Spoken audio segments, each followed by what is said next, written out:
وإذا سمعوا ما أنزل إلى الرسول ترى أعينهم تفيض من الدمع مما عرفوا من الحق يقولون ربنا آمنا فاكتبنا مع الشاهدين. وما لنا لا نؤمن بالله وما جاءنا من الحق ونطمع أن يدخلنا ربنا مع القوم الصالحين فأثابهم الله بما قالوا جنات تجري من تحتها الأنهار خالدين فيها وذلك جزاء المحسنين. والذين كفروا وكذبوا بآياتنا أولئك أصحاب الجحيم. يا أيها الذين آمنوا لا تحرموا طيبات ما أحل الله لكم ولا تعتدوا إن الله لا يحب المعتدين.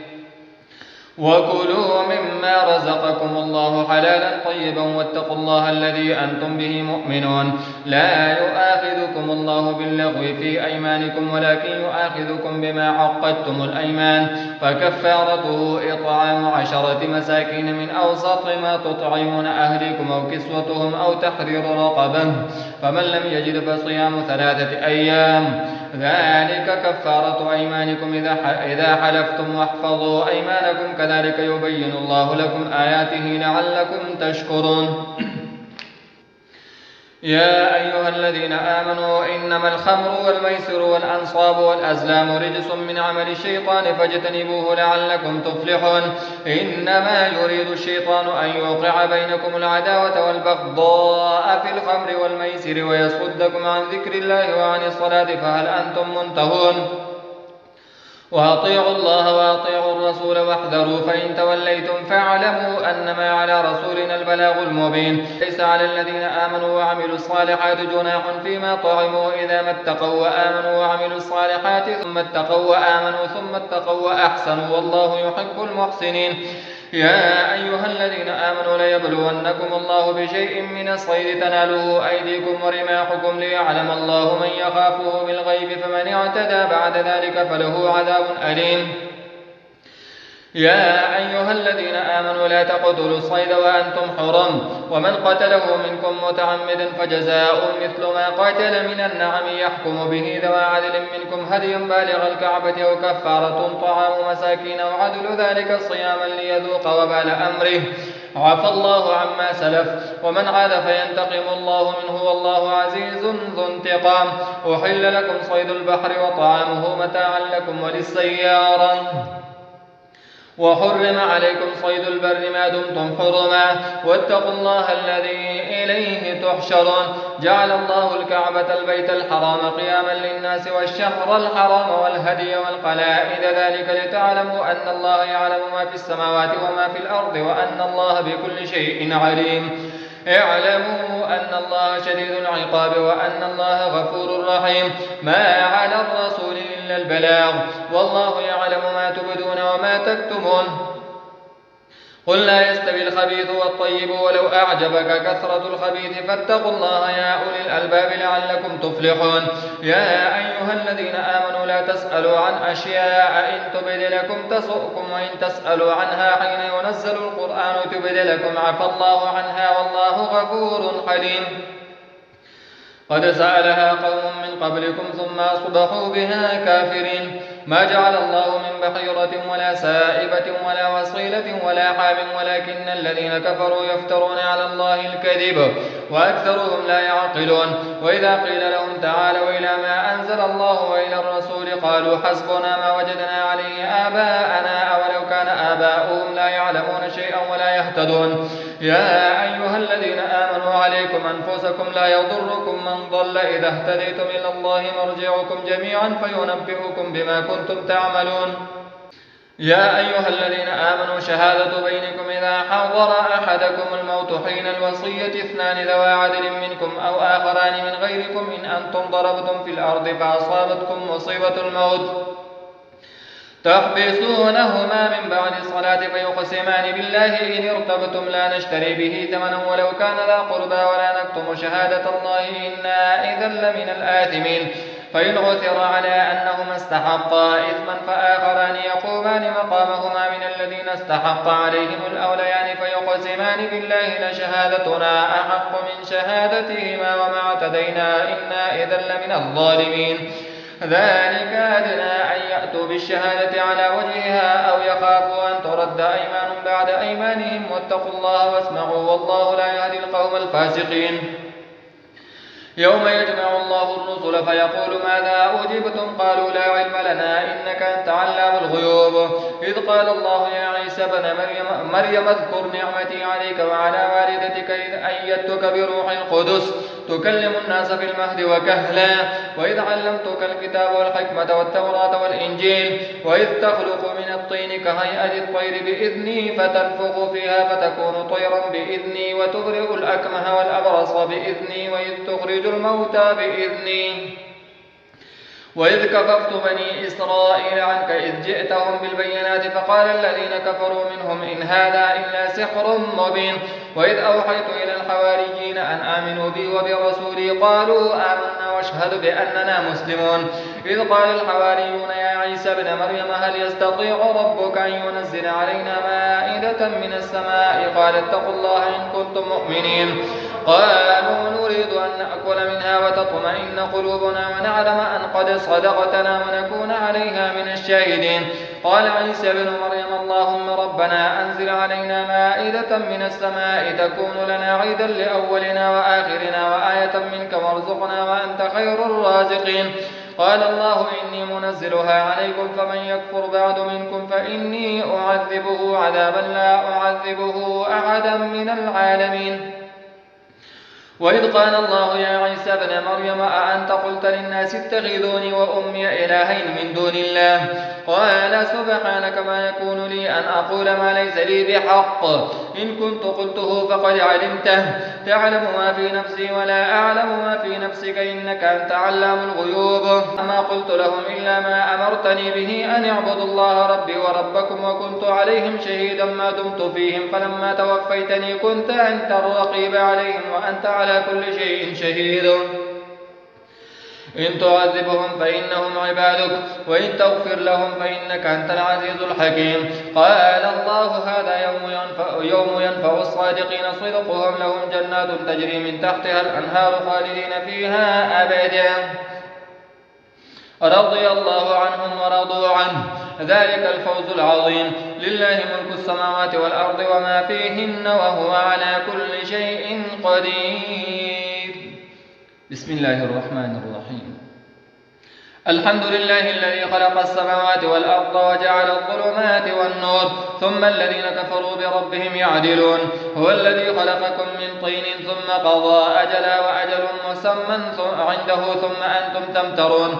وهو الله في السماوات وفي الأرض يعلم سركم وجهركم ويعلم ما تكسبون وما تأتيهم من آية من آيات ربهم إلا كانوا عنها معرضين. فقد كذبوا بالحق لما جاءهم فسوف يأتيهم أنباء ما كانوا به يستهزئون. ألم يروا كم أهلكنا من قبلهم من قرن مكناهم في الأرض ما لم نمكن لكم وأرسلنا السماء عليهم مدرارا وجعلنا الأنهار تجري من تحتهم فأهلكناهم بذنوبهم وأنشأنا من بعدهم قرنا آخرين. ولو نزلنا عليك كتابا في قرطاس فلمسوه بأيديهم لقال الذين كفروا إن هذا إلا سحر مبين. وقالوا لولا أنزل عليه ملك ولو أنزلنا ملكا لقضي الأمر ثم لا ينظرون. ولو جعلناه ملكا لجعلناه رجلا وللبسنا عليهم ما يلبسون. ولقد استهزئ برسل من قبلك فحاق بالذين سخروا منهم ما كانوا به يستهزئون. قل سيروا في الأرض ثم انظروا كيف كان عاقبة المكذبين. قل لمن ما في السماوات والأرض قل لله كتب على نفسه الرحمة ليجمعنكم إلى يوم القيامة لا ريب فيه الذين خسروا أنفسهم فهم لا يؤمنون. وله ما سكن في الليل والنهار وهو السميع العليم. قل أغير الله أتخذ وليا فاطر السماوات والأرض وهو يطعم ولا يطعم.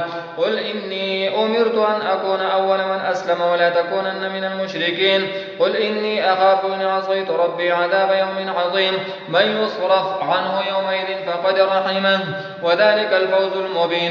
وإن يمسسك الله بضر فلا كاشف له إلا هو وإن يمسسك بخير فهو على كل شيء قدير.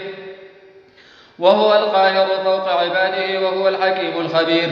قل أي شيء أكبر شهادة قل الله شهيد بيني وبينكم وأوحي إلي هذا القرآن لأنذركم به ومن بلغ أئنكم لتشهدون أن مع الله آلهة أخرى قل لا أشهد قل إنما هو إله واحد وإنني بريء مما تشركون الذين آتيناهم الكتاب يعرفونه كما يعرفون أبناءهم الذين خسروا أنفسهم فهم لا يؤمنون ومن أظلم ممن افترى على الله كذبا أو كذب بآياته إنه لا يفلح الظالمون ويوم نحشرهم جميعا ثم نقول للذين أشركوا أين شركاؤكم الذين كنتم تزعمون ثم لم تكن فتنتهم إلا أن قالوا والله ربنا ما كنا مشركين وانظر كيف كذبوا على أنفسهم وضل عنهم ما كانوا يفترون ومنهم من يستمع إليك وجعلنا على قلوبهم أكنة أن يفقهوه وفي آذانهم وقرا وإن يروا كل آية لا يؤمنوا بها حتى إذا جاءوك يجادلونك يقول الذين كفروا إن هذا إلا أساطير الأولين وهم ينهون عنه وينأون عنه وإن يهلكون إلا أنفسهم وما يشعرون ولو ترى إذ وقفوا على النار فقالوا يا ليتنا نرد ولا نكذب بآيات ربنا ونكون من المؤمنين بل بدا لهم ما كانوا يخفون من قبل ولو ردوا لعادوا لما نهوا عنه وإنهم لكاذبون وقالوا إن هي إلا حياتنا الدنيا وما نحن بمبعوثين ولو ترى إذ وقفوا على ربهم قال أليس هذا بالحق قالوا بلى وربنا قال فذوقوا العذاب بما كنتم تكفرون قد خسر الذين كذبوا بلقاء الله حتى إذا جاءتهم الساعة بغتة قالوا يا حسرتنا على ما فرطنا فيها وهم يحملون أوزارهم على ظهورهم ألا ساء ما يزرون وما الحياة الدنيا إلا لعب ولهو وللدار الآخرة خير للذين يتقون فلا تعقلون قد نعلم إنه ليحزنك الذي يقولون فإنهم لا يكذبونك ولكن الظالمين بآيات الله يجحدون ولقد كذبت رسل من قبلك فاصبروا على ما كذبوا وأوذوا حتى أتاهم نصرنا ولا مبدل لكلمات الله ولقد جاءك من نبأ المرسلين وإن كان كبر عليك إعراضهم فإن استطعت أن تبتغي نفقا في الأرض أو سلما في السماء فتأتيهم بآية ولو شاء الله لجمعهم على الهدى فلا تكونن من الجاهلين إنما يستجيب الذين يسمعون والموتى يبعثهم الله ثم إليه يرجعون وقالوا لولا نزل عليه آية من ربه قل إن الله قادر على أن ينزل آية ولكن أكثرهم لا يعلمون وما من دابة في الأرض ولا طائر يطير بجناحيه إلا أمثالكم ما فرطنا في الكتاب من شيء ثم إلى ربهم يحشرون والذين كذبوا بآياتنا صم وبكم في الظلمات من يشاء الله يضلله ومن يشاء يجعله على صراط مستقيم قل أرأيتكم إن أتاكم عذاب الله أو أتتكم الساعة وغير الله تدعون إن كنتم صادقين بل إياه تدعون فيكشف ما تدعون إليه إن شاء وتنسون ما تشركون ولقد أرسلنا إلى من قبلك فأخذناهم بالبأساء والضراء لعلهم يتضرعون فلولا إذ جاءهم بأسنا تضرعوا ولكن قست قلوبهم وزين لهم الشيطان ما كانوا يعملون فلما نسوا ما ذكروا به فتحنا عليهم أبواب كل شيء حتى إذا فرحوا بما أوتوا أخذناهم بغتة فإذا هم مبلسون فقطع دابر القوم الذين ظلموا والحمد لله رب العالمين قل أرأيتم إن أخذ الله سمعكم وأبصاركم وختم على قلوبكم من إله غير الله يأتيكم به وانظر كيف نصرف الآيات ثم هم يصدفون قل أرأيتكم إن أتاكم عذاب الله بغتة أو جهرة هل يهلك إلا القوم الظالمون وما نرسل المرسلين إلا مبشرين ومنذرين فمن آمن وأصلح فلا خوف عليهم ولا هم يحزنون والذين كذبوا بآياتنا يمسهم العذاب بما كانوا يفسقون قل لا أقول لكم عندي خزائن الله ولا أعلم الغيب ولا أقول لكم إني ملك إن أتبع إلا ما يوحى إلي قل هل يستوي الأعمى والبصير أفلا تتفكرون وأنذر به الذين يخافون أن يحشروا إلى ربهم ليس لهم من دونه ولي ولا شفيع لعلهم يتقون ولا تطرد الذين يدعون ربهم بالغداة والعشي يريدون وجهه ما عليك من حسابهم من شيء وما من حسابك عليهم من شيء فتطردهم فتكون من الظالمين وكذلك فتنا بعضهم ببعض ليقولوا أهؤلاء من الله عليهم من بيننا أليس الله بأعلم بالشاكرين. وإذا جاءك الذين يؤمنون بآياتنا فقل سلام عليكم كتب ربكم على نفسه الرحمة أنه من عمل منكم سوءا بجهالة ثم تاب من بعده وأصلح فأنه غفور رحيم. وكذلك نفصل الآيات ولتستبين سبيل المجرمين. قل إني نهيت أن أعبد الذين تدعون من دون الله قل لا أتبع أهواءكم قد ضللت إذا وما أنا من المهتدين. قل إني على بينة من ربي وكذبتم به ما عندي ما تستعجلون به إن الحكم إلا لله يقص الحق وهو خير الفاصلين. قل لو أن عندي ما تستعجلون به لقضي الأمر بيني وبينكم والله أعلم بالظالمين. وعنده مفاتح الغيب لا يعلمها إلا هو ويعلم ما في البر والبحر وما تسقط من ورقة إلا يعلمها ولا حبة في ظلمات الأرض ولا رطب ولا يابس إلا في كتاب مبين. وهو الذي يتوفاكم بالليل ويعلم ما جرحتم بالنهار ثم يبعثكم فيه ليقضى أجل مسمى ثم إليه مرجعكم ثم ينبئكم بما كنتم تعملون. وهو القاهر فوق عباده ويرسل عليكم حفظا حتى إذا جاء أحدكم الموت توفته رسلنا وهم لا يفرطون ثم ردوا إلى الله مولاهم الحق ألا له الحكم وهو أسرع الحاسبين. قل من ينجيكم من ظلمات البر والبحر تدعونه تضرعا وخفيا لئن أنجانا من هذه لنكونن من الشاكرين. قل الله ينجيكم منها ومن كل كرب ثم أنتم تشركون. قل هو القادر على أن يبعث عليكم عذابا من فوقكم أو من تحت أرجلكم أو يلبسكم شيعا ويذيق بعضكم بأس بعض وانظر كيف نصرف الآيات لعلهم يفقهون. وكذب به قومك وهو الحق قل لست عليكم بوكيل لكل نبأ مستقر وسوف تعلمون. وإذا رأيت الذين يخوضون في آياتنا فأعرض عنهم حتى يخوضوا في حديث غيره وإما ينسينك الشيطان فلا تقعد بعد الذكرى مع القوم الظالمين. وما على الذين يتقون من حسابهم من شيء ولكن ذكرى لعلهم يتقون. وذر الذين اتخذوا دينهم لعبا ولهوا وغرتهم الحياة الدنيا وذكر به أن تبسل نفس بما كسبت ليس لها من دون الله ولي ولا شفيع وإن تعدل كل عدل لا يؤخذ منها أولئك الذين أبسلوا بما كسبوا لهم شراب من حميم وعذاب أليم بما كانوا يكفرون. قل أندعو من دون الله ما لا ينفعنا ولا يضرنا ونرد على أعقابنا بعد إذ هدانا الله كالذي استهوته الشياطين في الأرض حيران له وأصحاب يدعونه إلى الهدى ائتنا قل إن هدى الله هو الهدى وأمرنا لنسلم لرب العالمين وأن أقيموا الصلاة واتقوه وهو الذي إليه تحشرون. وهو الذي خلق السماوات والأرض بالحق ويوم يقول كن فيكون قوله الحق وله الملك يوم ينفخ في الصور عالم الغيب والشهادة وهو الحكيم الخبير. وإذ قال إبراهيم لأبيه آزر أتتخذ أصناما آلهة إني أراك وقومك في ضلال مبين. وكذلك نري إبراهيم ملكوت السماوات والأرض وليكون من الموقنين. فلما جن عليه الليل رأى كوكبا قال هذا ربي فلما أفل قال لا أحب الآفلين. فلما رأى القمر بازغا قال هذا ربي فلما أفل قال لئن لم يهديني ربي لأكونن من القوم الضالين. فلما رأى الشمس بازغة قال هذا ربي هذا أكبر. فلما أفلت قال يا قوم إني بريء مما تشركون إني وجهت وجهي للذي فطر السماوات والأرض حنيفا وما أنا من المشركين.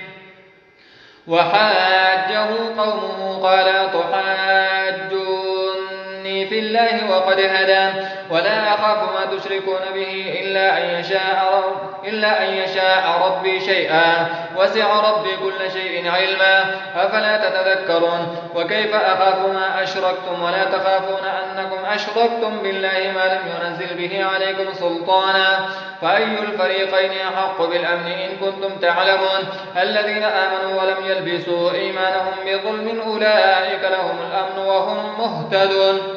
وتلك حجتنا آتيناها إبراهيم على قومه نرفع درجات من نشاء إن ربك حكيم عليم. ووهبنا له إسحاق ويعقوب كلا هدينا ونوحا هدينا من قبل ومن ذريته داود وسليمان وأيوب ويوسف وموسى وهارون وكذلك نجزي المحسنين. وزكريا ويحيى وعيسى وإلياس كل من الصالحين وإسماعيل واليسع ويونس ولوطا وكلا فضلنا على العالمين. ومن آبائهم وذرياتهم وإخوانهم واجتبيناهم وهديناهم إلى صراط مستقيم. ذلك هدى الله يهدي به من يشاء من عباده ولو أشركوا لحبط عنهم ما كانوا يعملون. أولئك الذين آتيناهم الكتاب والحكم والنبوة فإن يكفر بها هؤلاء فقد وكلنا بها قوما ليسوا بها بكافرين. أولئك الذين هدى الله فبهداه مقتده. قل لا أسألكم عليه أجرا إن هو إلا ذكرى للعالمين. وما قدروا الله حق قدره إذ قالوا ما أنزل الله على بشر من شيء. قل من أنزل الكتاب الذي جاء به موسى نورا وهدى للناس تجعلونه قراطيس تبدونها وتخفون كثيرا وعلمتم ما لم تعلموا أنتم ولا آباؤكم قل الله ثم ذرهم في خوضهم يلعبون. وهذا كتاب أنزلناه مبارك مصدق الذي بين يديه ولتنذر أم القرى ومن حولها والذين يؤمنون بالآخرة يؤمنون به وهم على صلاتهم يحافظون. ومن أظلم ممن افترى على الله كذبا أو قال أوحي إلي ولم يوحى إليه شيء ومن قال سأنزل مثل ما أنزل الله. ولو ترى إذ الظالمون في غمرات الموت والملائكة باسطوا أيديهم أخرجوا أنفسكم اليوم تجزون عذاب الهون بما كنتم تقولون على الله غير الحق وكنتم عن آياته تستكبرون. ولقد جئتمونا فرادا كما خلقناكم أول مرة وتركتم ما خولناكم وراء ظهوركم وما نرى معكم شفعاءكم الذين زعمتم أنهم فيكم شركاء لقد تقطع بينكم وضل عنكم ما كنتم تزعمون. إن الله فالق الحب والنوى يخرج الحي من الميت ومخرج الميت من الحي ذلكم الله فأنى تؤفكون. فالق الإصباح وجعل الليل سكنا والشمس والقمر حسبانا ذلك تقدير العزيز العليم. وهو الذي جعل لكم النجوم لتهتدوا بها في ظلمات البر والبحر قد فصلنا الآيات لقوم يعلمون. وهو الذي أنشأكم من نفس واحدة فمستقر ومستودع قد فصلنا الآيات لقوم يفقهون. وهو الذي أنزل من السماء ماء فأخرجنا به نبات كل شيء فأخرجنا منه خضرا نخرج منه حبا متراكبا ومن النخل من طلعها قنوان دانية وجنات من أعناب والزيتون والرمان مشتبها وغير متشابه انظروا إلى ثمره إذا أثمر وينعه إن في ذلكم لآيات لقوم يؤمنون. وجعلوا لله شركاء الجن وخلقهم وخرقوا له بنين وبنات بغير علم سبحانه وتعالى عما يصفون. بديع السماوات والأرض أنى يكون له ولد ولم تكن له صاحبة وخلق كل شيء وهو بكل شيء عليم. ذلكم الله ربكم لا إله إلا هو خالق كل شيء فاعبدوه وهو على كل شيء وكيل.